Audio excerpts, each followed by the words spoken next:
Welcome back. This is Tales from the Cassette. I am Jeff Beach. I'm Joey Graves. And this week, we're back to talk about our favorite Canadian bands. Even though we're not from Canada. Yeah. And why Canada? Why not? Why not?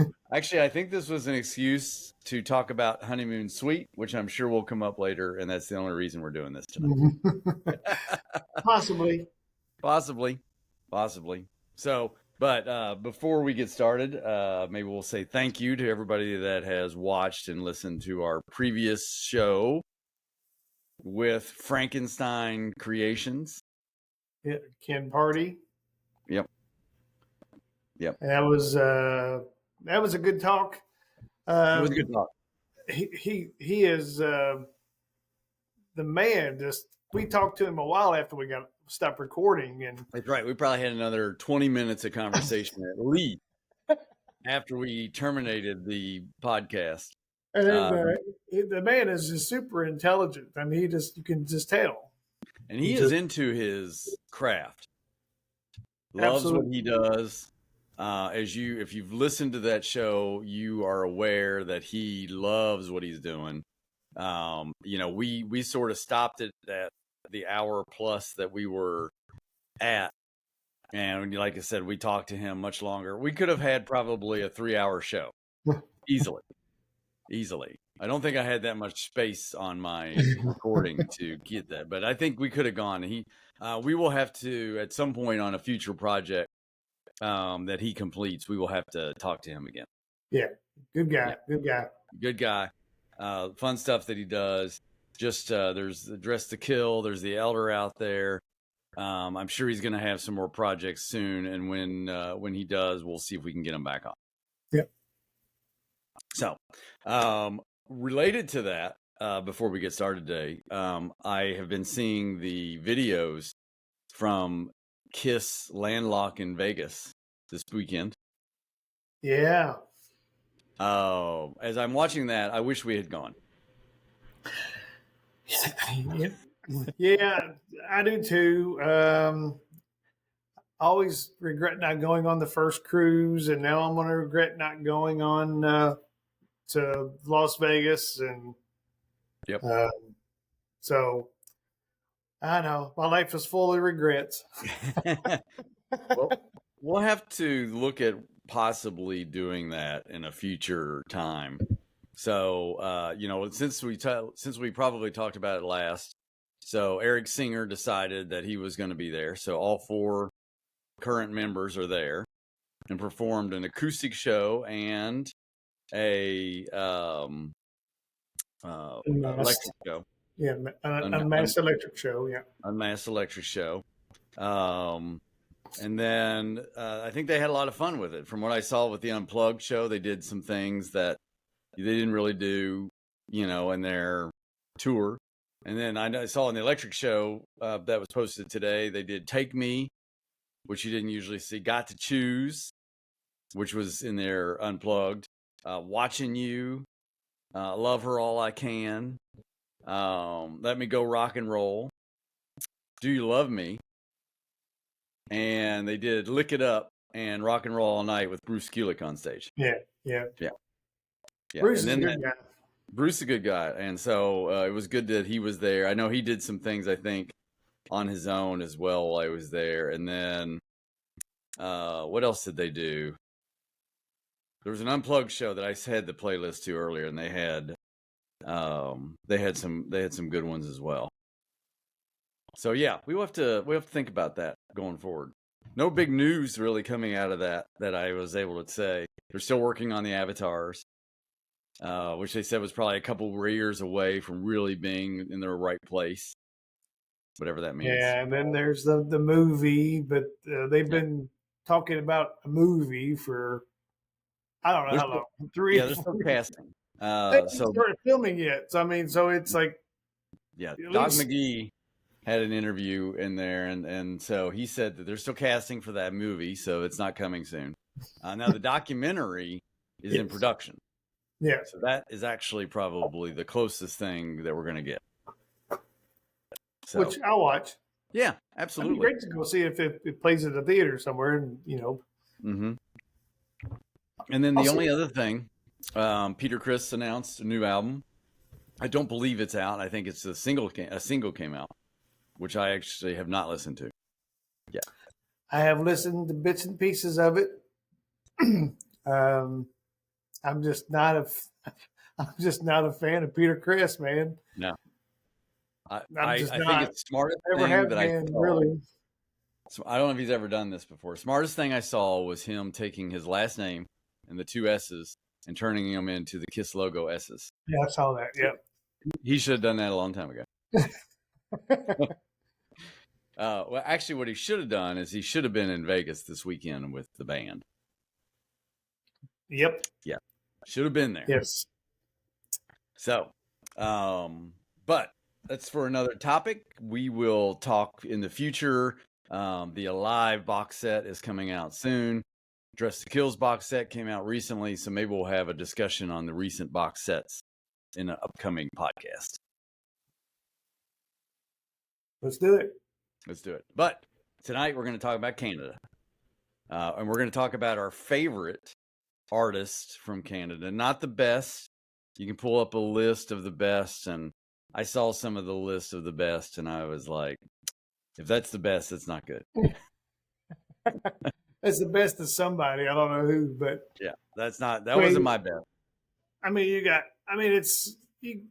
looked it up numerous times, kind of looked at it, try to find a list, and there's for what you would consider a small country population wise, they've turned out some great music. Oh yeah, they got some great music. So, so I think you said you had 3 bands. I have 3. I have 4. My guess is we're going to get some crossover. I'm going to guess 1. 1, okay. How about we get started then? All right. Well, since you have 4, you should go first. All right, I'll go first. And these I didn't put them in. Maybe I will put them in order. I kind of put mine in order. Okay. All right. Well, I'm gonna start. And this person actually was in our female artist discussion. This is my number 4. Is Alana Miles. Huh. Yeah. So we talked about her way back. Alana Miles, really on the strength of 2 albums that she released in the late 80s and early 90s. So her self-titled Alana Miles debut, and then her second album, Rocking Horse, which came a few years later in 1992. But her debut album is a solid album all the way through. When it came out in '89, I had it, listened to it all the time. Black Velvet, which most people on this that would be listening to this would know. Love was another track that I think was released. But I think just about every song on that album is good. Rocking Horse I didn't think was quite as good, but it has had some good songs on it as well. She's done other music since then. I think she deviated from some of the hard rock that she was doing back in that day. Great voice at the time. Probably had potential to be much bigger and just never was able to do it. And came out, which we talked about forever, because coming out as a rock artist in late 80s, early 90s when grunge was ruling the world. Is she still alive? Mm-hmm. I mean, you never hear anything. No. She is just like gone off the map. I mean, it's. Yep. She still does some songs and stuff, like I think on a small basis. She's still alive.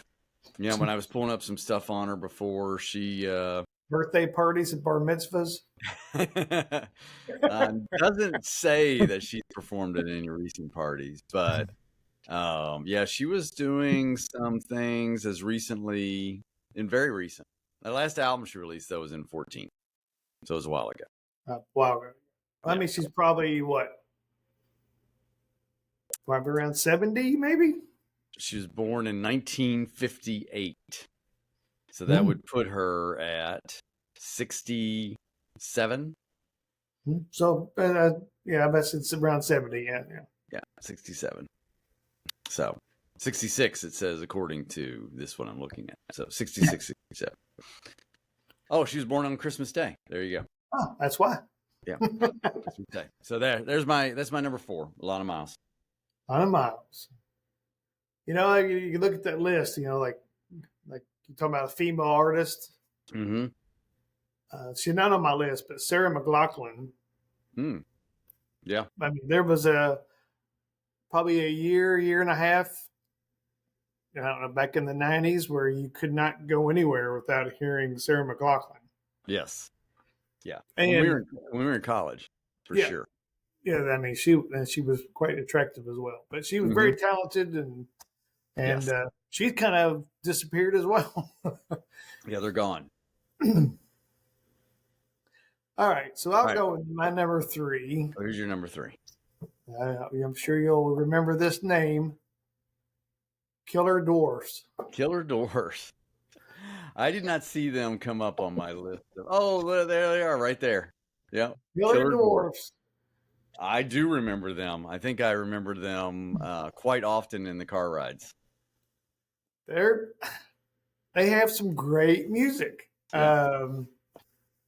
They don't tour anymore. They do one off here and there in Canada because they were fairly big in Canada. Popular up there. Yeah, and I mean, I'm friends with the drummer Daryl on Facebook, and we've talked and commented back and forth and stuff. But great guy. Yep. But again, they started in '81, I believe. Okay. And their first album was '83. It was okay. The first album had some good catchy tunes on it, but then they came out with Stand Tall, which was okay. But Big Deal and Dirty Weapons were fantastic, and they were at 88 and 90. Again, what happened? Yep. Soon thereafter. Bad era. But they had some great catchy tunes. Just they really caught on in America. How many albums? 6. 6 albums. Okay. And any release like lately, or are they just touring off their 13? Okay. 2013 was the last. Try to do it then. Yeah. Okay. I mean, I think they might have had a live. Nope, no, not even a live album. Nope. Nope, 2013. 13. Okay. Yeah, I do remember them. I remember them. I'm sure there was. You got to listen to this. You'll love it. It's good. They're good. All right. So Killer Dwarfs. Killer Dwarfs. Killer Dwarfs. Don't let the name stop you from checking them out. Yeah. They're good. Yeah, it's rough names, not acid rock. Check out Dirty Weapons. Yeah. Dirty Weapons. Okay. All right. My number 3. This one might match one that's on your list. So we might be able to talk about them together. Honeymoon Suite. Honeymoon Suite is my number 2. Okay. All right. Well, we'll cover them in one swoop here. Yeah. All right. So Honeymoon Suite, huge 80s band. I really connected with them and discovered them in their second album. So they released The Big Prize in 1986 and released an awesome song which charted in the U.S., Feel It Again. Now, I don't know if I found this song through radio or because of Miami Vice. Featured on Miami Vice, well, which a quick tie-in, as I was listening to XM radio in the car today, and they were playing the 1985 top 40 from this week back then. Back-to-back number 2 and 3 were, number 3 was Jan Hammer's Miami Vice theme, and number 2 was You Belong to the City by Glenn Frey, featured in Miami Vice. So there you go. Miami Vice tie-in. Used to watch that show all the time. Great show.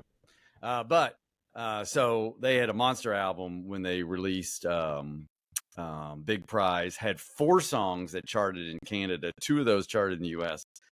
Feel It Again was the one that I remember loving so much. Bad Attitude, which actually was released first. What Does It Take? Slow song. Yep. Go Bad Attitude is a fantastic song. Mm-hmm. And then if you listen to it, I mean, listening to a lot of their songs, they really were trying to be Bon Jovi. Mm-hmm. Like they were very, very Bon Jovi-ish, if that's a way to describe Honeymoon Suite. Yep. So they use Bruce Fairbairn, which well-known producer, had a lot of connections. Bob Rock was involved with this. And he is a Bon Jovi producer. So there is a connection there. They wanted to sound like that. What Does It Take was featured in John Cusack movie, One Crazy Summer. And then All Along You Knew, which is a great song with, I believe it's a flute. Yeah, I think so. Yeah, I think it's a flute. Or a keyboard sound like a flute. I don't know. Yeah, so it's a flute sound, which is a great. This is another album we were talking about before, but throughout the album, just great songs, a lot of rock songs, some variation, like with the All Along You Knew. It's really good. They got a couple good slow songs. The one I mentioned, What Does It Take? And then Take My Hand. They've released quite a few albums, and they're still around. They still tour. Released one here not too long ago. Yep. Wake Me Up When the Sun Goes Down came out this year. And so they've gone through a lot of personnel changes. Yeah. Except the singer. Except the singer. Singer's still there. A lot more personnel changes since then. But it's pretty funny because I think a lot of the people that have been in the band, they come back and leave, and they seem to have a decent relationship where they kind of come and go. They reunite, do some stuff, and then they go back out for the band for a while. Yeah, I guess I caught on to them before you did. New Girl Now, the video, New Girl Now, that was before their first album. Yeah, the first album, and that was, I guess it was the video that caught my attention. Yep. Yeah, New Girl Now was their first one that was released in 1984, so a couple years before that. And I think they actually had, I think that song was done before they did the album. So they did the song. That song got released a little bit, and then they did the album and put that on there. Yeah, so they won a radio contest with New Girl Now before the album became a thing. So, but yeah, so they had some good songs on there too. And then Big Prize followed that up, and then they've done quite a few albums. Going into the 90s, they stopped, which a lot of rock bands did. Yeah. Came back in the 2000s, and then they put 2 albums out in the last 2 years. One's a live. I don't know if that's a live album or not. And then the new one. Yeah. Honeymoon Suite. Yep, that's a band that I really wish would have caught on. They deserved more. Yeah, they were good. They were good. They are good. They're good. If they'd come around here, I'd go see them. Well, they were in Windsor, Canada, right across the river from Detroit. That's still too far. That's 3 hours. We could do that. It's still too far for. Stay the night. We need an extra show somewhere up there. We need an extra show. Okay.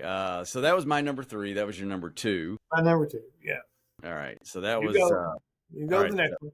All right. So my number 2 is Loverboy.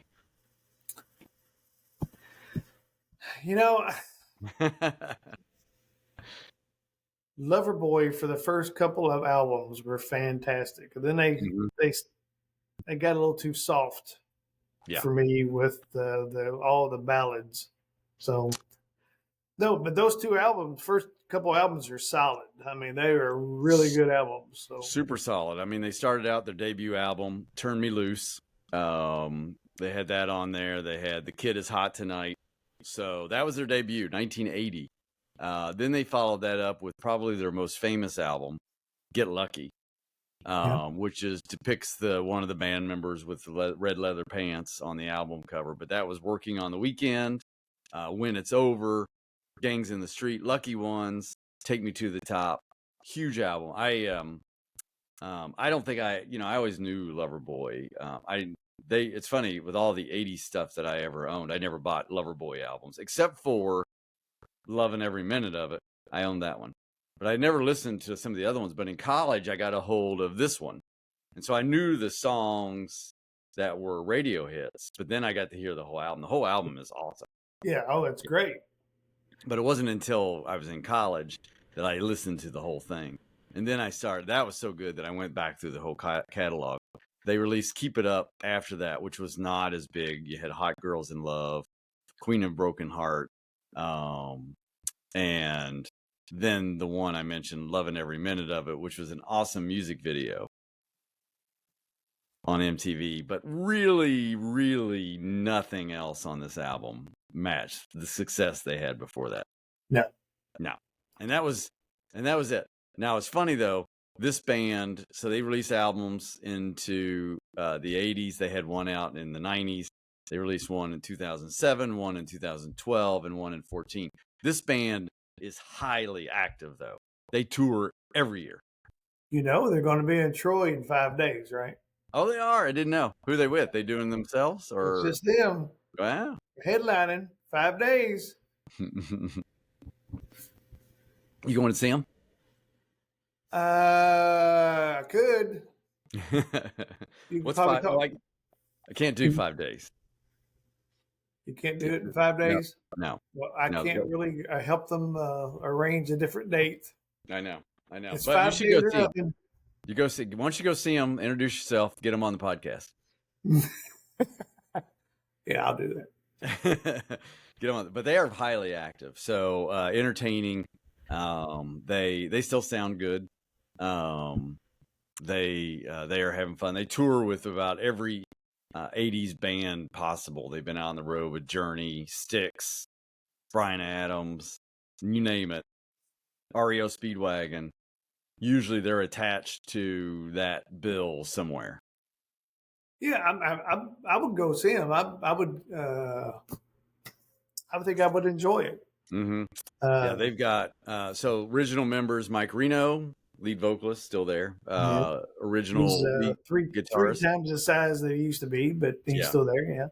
Yeah, original guitarist Paul Dean. Their drummer that's been with them since 1979, still playing. Yep. And their keyboardist. So it's funny, the bass guitarist, which their original bass guitarist passed away. He died in a sailboat accident. Yep. And I noticed that their replacement bass guitarist also passed away. Oh, wow. Who wants to play bass for the Loverboy? So who's next? It's a curse. It's not good. But I do like Loverboy. So I think a lot of their songs are underrated. The stuff they put out in those first few albums are just great. Continue to sound great.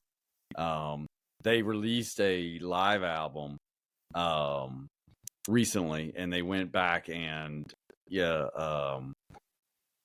where's the it was a live, I'm gonna find it here as we're talking. Live, Loud, and Loose. No, that wasn't it. Sorry. Loverboy Live in 82, which is also accompanied by the concert footage that went with it. So if you want to see Loverboy, what they look like in their heyday, in their prime, and the audience going nuts, that is a fun. Go pull up Turn Me Loose live in 82 from Loverboy on YouTube. Yeah, it's pretty wild to see. And they sounded great live. And they still sound pretty good live. So, so Loverboy is my number 2. All right, so we already did your 2. Considered them, but they probably would have been my number 4 if I really. Where are we at with yours? So we did your 3. Number 1. All right, so you're 1. All right, number 1. Well, we've talked about them before. Harem Scarum. I I assumed they would make the list today, but I wasn't 100% certain. Yeah, man, they just keep on coming out with great stuff. I mean, Mhm. it's just I don't know if the Harry Hess, the singer, and Pete Les Bronce and the guitarist, and they write most of the stuff. And man, it's just so good and so catchy. Uh, Mhm. and I mean, they started way back in '87. They went from '87 to 2008, and then they took a break, and then came back in 2013, and they're still going. They're They're still going. still putting out music, and it is a crime. I mean, I didn't discover them. I didn't discover them until early 2000s. I guess early 2000s, and man, I just kicked myself for not learning about them sooner. They're just fantastic. So I implore you that you should go check out Harem Scarum. If you want the best album, I think Mood Swings. Mood Swings. I listened to Mood that. Mood Swing. There's Mood Swings 1 and there's Mood Swings 2, which is a re-recording. Yeah, I mean they did it all again, all the music and all the lyric or all the vocals. They just re-recorded the whole album. I listened to it. Yeah, I've done my part to help build their listening. I mean, well, you did it because you were assigned to do that. So that's my job. Well, Listening music. what go check out "Weight of the World," and I mean, I put on my list. I already got like 100 albums to listen to. Okay, I know. I'm sorry. I keep on giving you albums, but telling you, Harem Scarum deserve much more notoriety than what they've received. All right, Harem Scarum. I knew they'd show up. Yep, my number one Canadian band. Number one, and one of your favorites. We've talked about them before. Well, my number one is Bryan Adams. I have become a bigger Bryan Adams fan over the years. So probably, I always thought he was fine back in the 80s. Never really loved his stuff. That's not because I like he still puts out new music, by the way. He put an album out this year, Roll with the Punches. So, and they're good albums, but I love his 80s stuff that he put out. I think it's just aged extremely well. His second album, is where Lonely Nights came out, which is a classic 80s hit. But then he got his albums for the next couple, 2, 3 became large. Yeah, Cuts Like a Knife, where he had, he really went into the MTV craze with the lead single from that, Straight from the Heart. And then Reckless came out after that, which was just that was the big one. Yeah, that was the big one. It had Somebody, Heaven, Run to You, One Night Love Affair, Summer of '69, which is funny. It's one of my kids have that on their playlist. So Kids Want to Rock, It's Only Love, that he did with Tina Turner. So that was just turned into a monster album. And then Into the Fire, which is a little more serious album. I don't think it's as good, but got a lot of accolades for that one too. So he is still extremely active, still tours. Good songwriter, absolutely, absolutely a good songwriter, great songwriter. I guess I'll tell you a story about my wife and her friends went and saw Bryan Adams in Nashville. Yeah, how long ago? Well, say 10 years ago. Okay.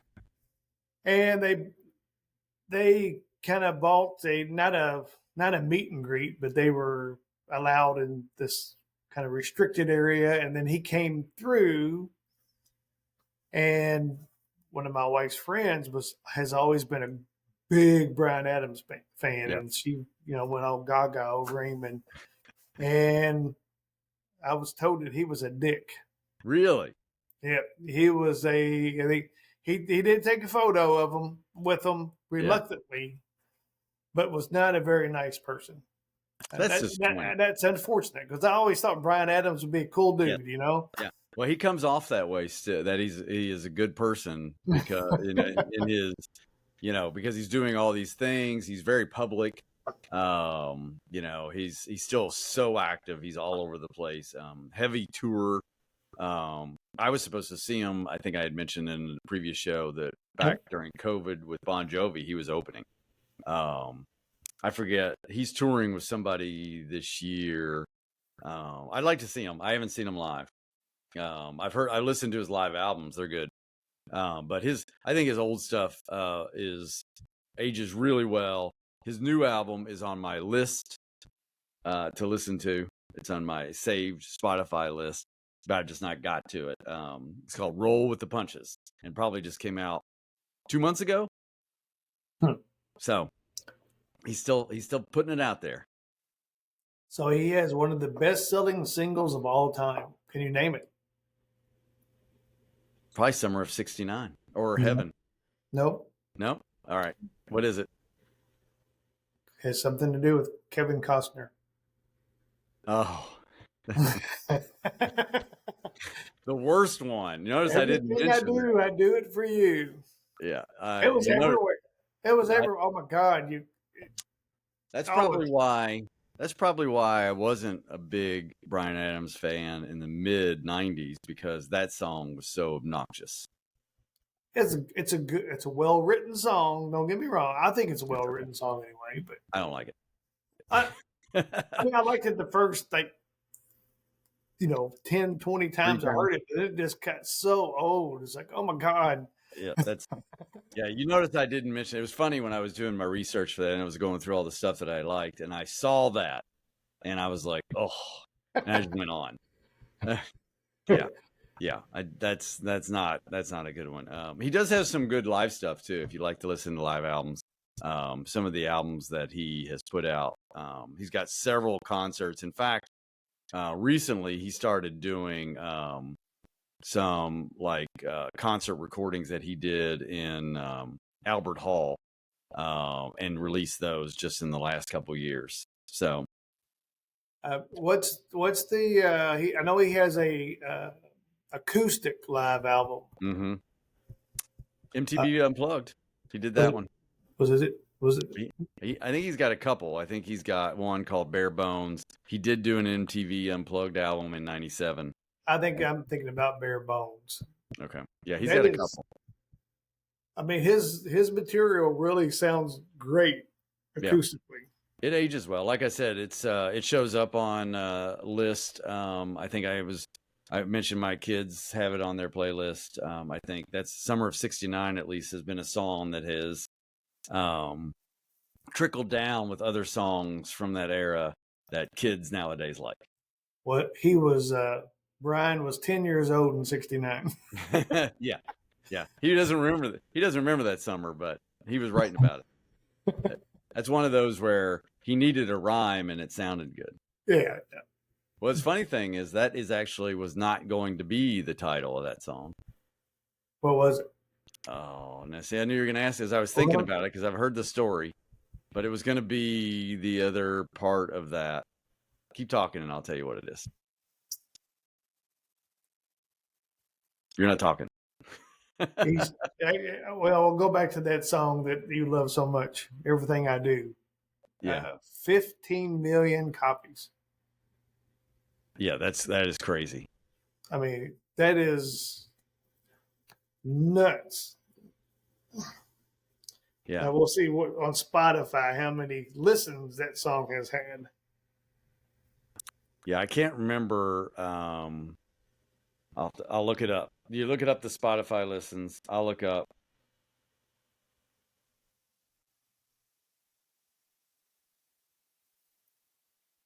The original title.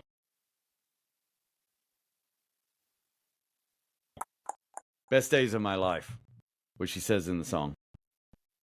And then they changed it to Summer of '69. Oh, okay. These are the best days of my life. There you go. Mm-hmm.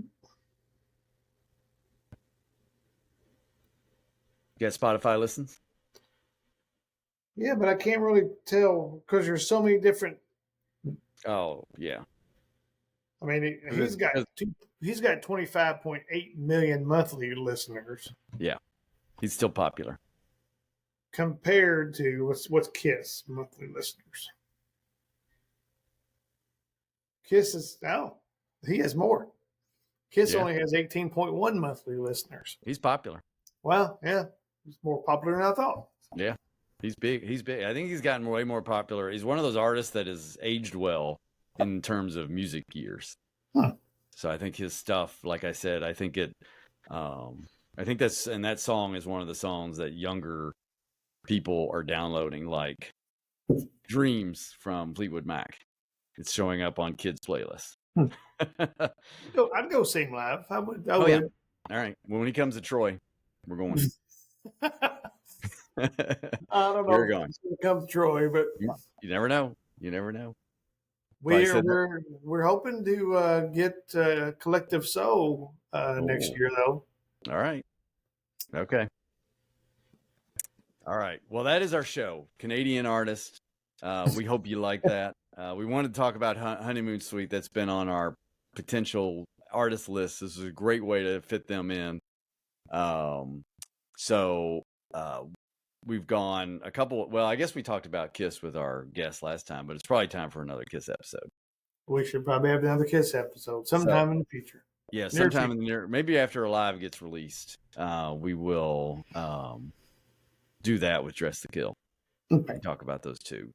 But for now, because we're under 40 minutes, which is a big accomplishment for us, we will finish up. So we are on X, we are on Facebook, we are on YouTube.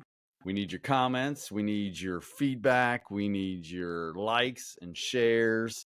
We had over 100. Yes, subscribe. How many subscribers we have? 76. Okay, we need more than that. Van Halen was really the reason that we bumped up. Yeah, we bumped up a lot. We did get over 1,000 views on our Ace Frehley. Almost 1,200 views. Yeah, so that was pretty good. So we appreciate that.